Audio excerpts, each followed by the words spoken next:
This is Joe Henry, broadcasting on whatever frequency is still carrying the weight of a human voice.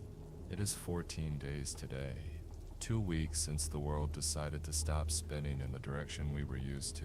I am sitting here in the studio, the same four walls I have known for 20 years, but everything feels like it is made of thin glass. If I raise my voice too loud, I feel like the air itself might shatter. Have you noticed the silence? I do not mean the absence of talking. I mean the death of the hum. We lived our lives inside a constant vibration.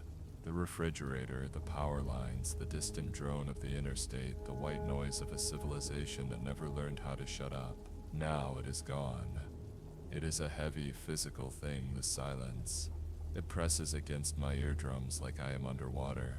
I stepped out onto the balcony of the station this morning just to see if I could hear a single bird. Nothing.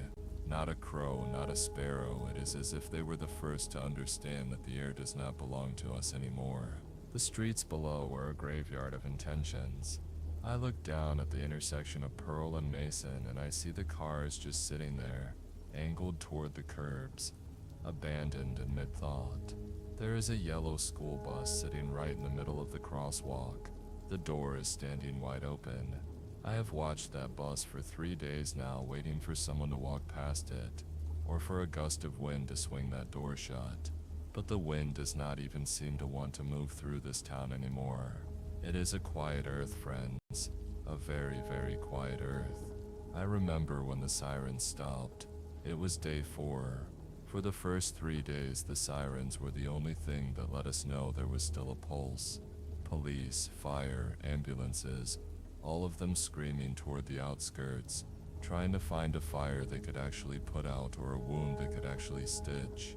Then, one by one, the sirens just tapered off. I think about Chief Miller sometimes. He was on this show a month ago talking about the new community center. I wonder where he is. I wonder if he is sitting in his cruiser somewhere staring at a radio that is as dead as the phone lines. All the emergency services just dissolved. There was no grandstand. There was no final battle in the streets of our little town. The uniforms just emptied out. I heard a rumor on the shortwave before the interference got too bad that the government moved to the bunkers in the mountains, but I do not believe it. To move, you need to be able to breathe, and right now it feels like they have sucked all the oxygen out of our institutions. I tried calling the precinct 5 days ago, not because I had an emergency, but just to hear a human voice that was not my own recorded on a loop. The line did not even ring. It did not even give me a busy signal. It was just a hollow, metallic void. That is the word for everything now. We are living in the shell of a world that has been scooped out. I spend a lot of time looking at the sky. We all do, I suppose. It is different now. The clouds do not look like clouds anymore. They have these jagged edges, these strange oily colors that shimmer when the sun hits them at a certain angle. They do not move with the wind. They move against it. I see the flickers of light up there, way up in the high atmosphere, like someone is welding the stars together. They are busy up there. Whatever they are doing, they are very, very busy, and they do not seem to care that we are down here watching them. I went for a walk yesterday. I know the broadcasts say to stay indoors, but I do not know who is writing those broadcasts anymore, and I needed to see the sun. I walked down to the grocery store on the corner. The front window was smashed, but not by looters. It looked like someone had just leaned against it until it gave way. Inside, the smell was the first thing that hit me. Without the power, the freezer sections have turned into something foul. But the silence in there was even worse than the silence on the street. I walked down the cereal aisle and my footsteps sounded like gunshots on the linoleum. I found a bag of pretzels that had not expired and I sat on the floor and ate them just to hear the sound of my own chewing. It was the most comforted I have felt in a fortnight. I saw a cat near the checkout counter, a ginger tabby, looking well fed but terrified. It looked at me with these wide, blown-out pupils and then it just vanished into the shadows of the back warehouse. Even the animals know that being seen is a death sentence now. I keep thinking about the news reports from the first 48 hours. Do you remember? They told us it was a momentary atmospheric event. They told us to stay calm and wait for further instructions. Those instructions never came. We are the generation that was promised an end of the world with fire and thunder, with heroes and villains, but instead we got a world that just stopped answering the door. It is a polite invasion in a way. They did not burn our houses. They did not level our skyscrapers. They just took the people and left the furniture. I wonder where everyone went. I look at the houses on my street and I see the lights are all off. The curtains are drawn, and I know that most of those rooms are empty. Not empty because people fled, but empty because they were collected. Like shells on a beach. You pick up the ones you like and you leave the sand behind.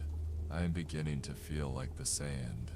There is a strange comfort in this booth though.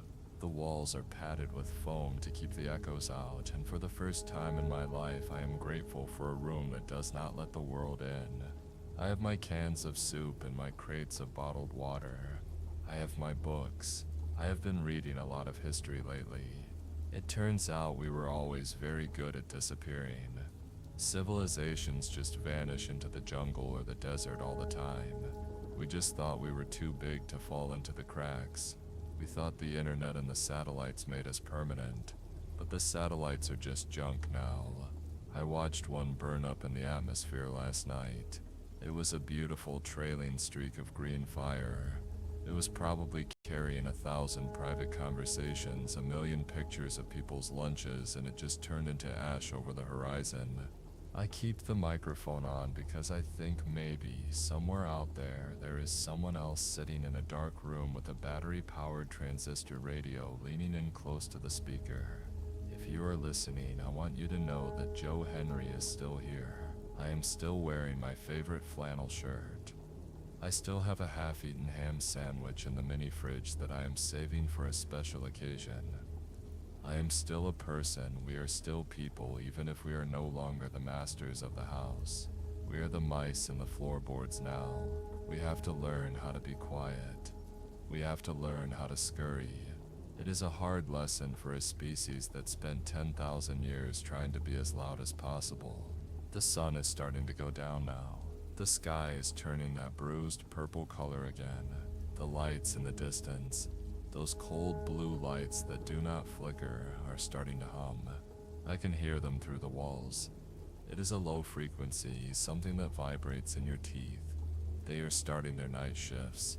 I do not know what they are building out there in the woods, or what they are digging for in the old quarry, but they work with a terrifying efficiency. No shouting, no heavy machinery, just that blue glow and the sound of the earth being rearranged. I think I will stay on the air for a few more hours. I have a few more stories to tell, even if they are just stories about nothing. I will tell you about the way the light used to look on the lake in July. I will tell you about the sound of a lawnmower on a Saturday morning. I will remind you of the world that was before the quiet took over. Stay close to your radios. Keep the volume low. If you hear someone knocking at your door, do not answer it. There are no more neighbors and there are no more police. There is only the quiet earth. This is Joe Henry signing off for now, but I am not going anywhere. I am right here. I will always be right here until the batteries run dry. Good night. Whatever is left of you, good night.